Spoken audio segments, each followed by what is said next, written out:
It is true that the verse was quoted in relation to the Uhud battle to reprimand the Prophet's companions who had let him down by fleeing and leaving him alone with Imam Ali amidst the non-Muslim warriors.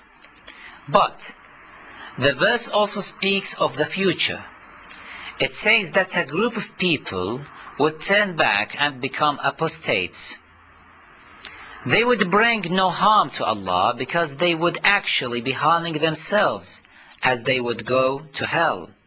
On the other hand, another group of people would keep their faith and would be well rewarded by Allah and enter the heaven. This is because they were grateful to Allah for His blessing by keeping their allegiance to His Prophet and His rightful successor. It is now evident that the crime was described by these hadiths, and this is in consistence with the Quran. Therefore, it is obvious that the Shiite version of the Prophet's assassination is trustworthy. But is there any evidence in the resources of Bakri sect that supports the Shiite version and shows involvement of the Prophet's two wives in the crime? In fact, most of the hadiths that reach us through the pious Imams from among the Prophet's descendants, peace be upon all of them, are supported by hadiths in Bakri resources, even if implicitly. It is here that the power of Shi'ism, as it does not rely only on Shiite resources, rather it brings forth supporting evidence from the sources of other sects for the facts put forth by the Imams. There is a hadith related by the great scholars of Bakri sect, like Bukhari, Muslim, Ahmad ibn Hanbal, and Ibn Kathir. In that hadith, Aisha confesses that when the Prophet was asleep during his illness, she put a strange substance into his mouth with the help of the other wives. Aisha did it intentionally despite a Prophet's prohibition. When the Prophet woke up, he saw the residuals of the substance that they had put into his mouth. He angrily asked what it was and who had disobeyed his orders. Aisha and her collaborators justified their action, saying that it was just a medication. Following that, they accused the Prophet's uncle, al-Abbas ibn Abdul Muttalib. However, the Prophet acquitted his uncle and ordered that those who were with him in the room should be punished by having the same substance put into their mouths.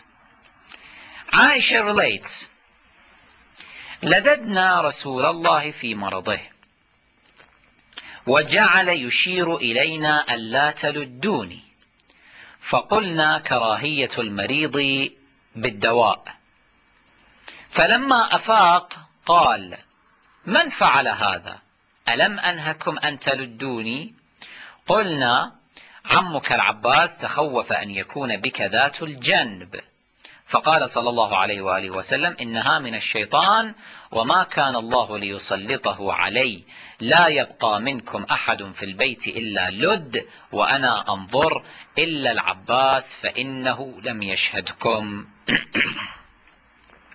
When Allah's Prophet contracted the terminal disease, he told us, don't put the medicine in my mouth. But we disobeyed him on the ground that every patient dislikes medication.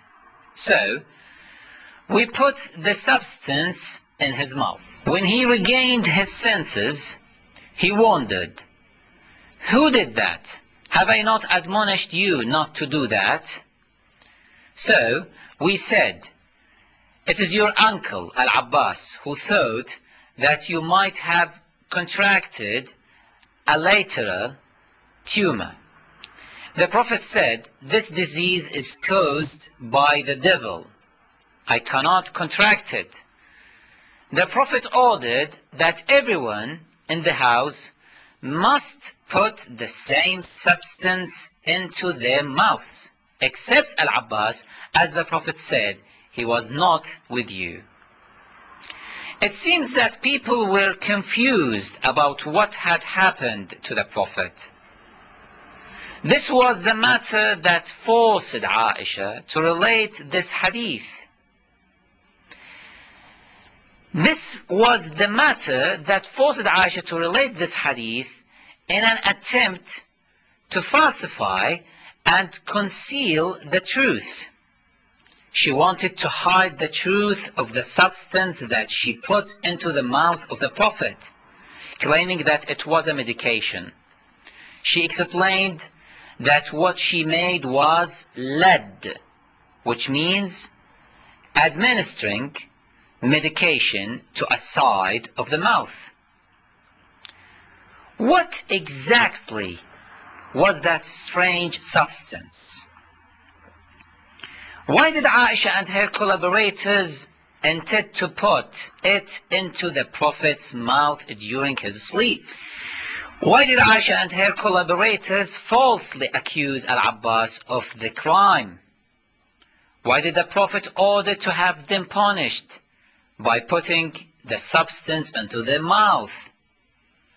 Basically, how could Aisha and her collaborators disobey the word of the Prophet? These controversies prove that a serious crime was perpetrated against the Prophet. If there had been no crime, the Prophet would not have ordered to punish the perpetrators.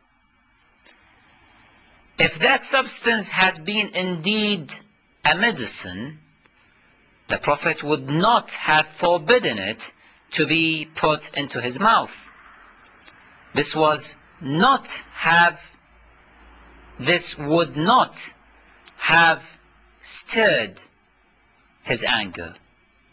Therefore, that substance must have been the poison that the Prophet's sons spoke of later. Those who helped Aisha prepare it must have been Hafsa, Abu Bakr, and Umar, whose names were not revealed by Aisha in her hadith on that strange substance. Their interest was associated with the Prophet's homicide, as they were going to seize power and oust his family from there. There remains a question unanswered. Can the two wives of the Prophet dare to kill him?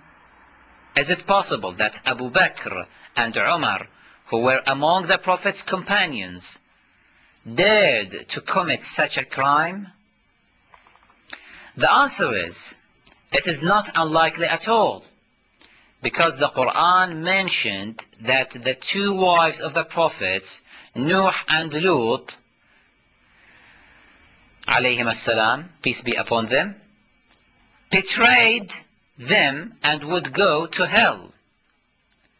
These verses in the chapter At-Tahrim were revealed in the first place to address Aisha and Hafsa by setting this example. In the same chapter, Allah testified the infidelity and wrongdoing of Aisha and Hafsa.